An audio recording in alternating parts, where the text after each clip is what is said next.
Vous pouvez utiliser la commande hachure pour remplir vos formes. La commande hachure se trouve ici dans Dessin.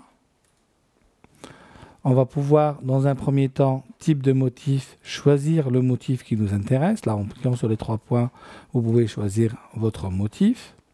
L'échelle du motif étant tout simplement la taille de ce motif-là, l'angle de ce motif par rapport au 0,0. Et là, on va choisir l'objet ou le contour à remplir.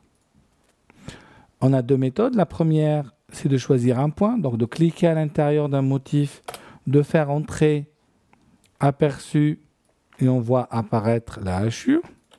Dans ce cas-là, c'est vite parce que ça doit être trop grand. Je vais faire 0,1 pour voir. Et je vois apparaître ici mon motif de hachure. La deuxième méthode de hachure va consister à sélectionner un objet et à le faire remplir.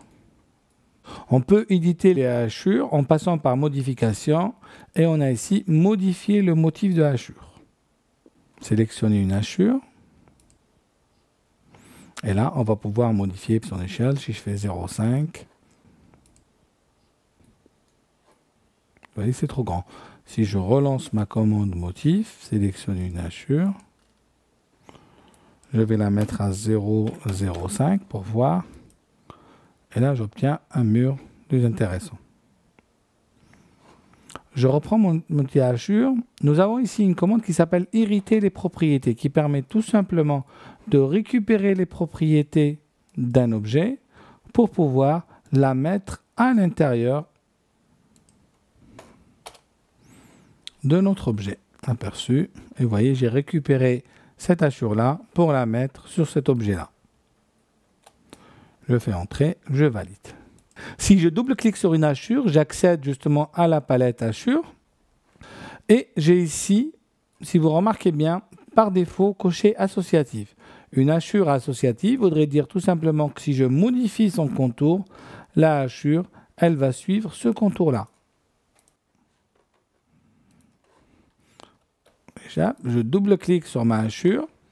J'ai aussi une autre possibilité, c'est celle de choisir l'origine de ma hachure. Origine spécifiée, je définis mon origine et elle est là. Je fais OK.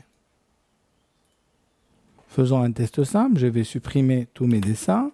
On va se dessiner un rectangle, par exemple, c'est de 100 sur 100.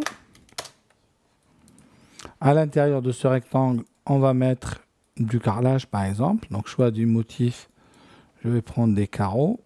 Donc, le motif net. OK. Choix des points, on va le mettre à l'intérieur ici.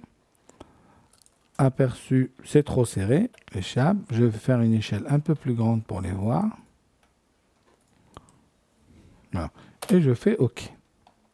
Ma hachure a comme origine ici. Si je veux modifier l'origine et la mettre ici, je vais double-cliquer sur ma hachure, définir l'origine, et je vais dire que mon origine est là. Aperçu, vous voyez bien, la hachure commence ici. Je peux aussi donner un angle à ma hachure. Donc là, j'ai un angle 0, je vais la mettre à 30 degrés. Aperçu, ma hachure passe bien à 30 degrés.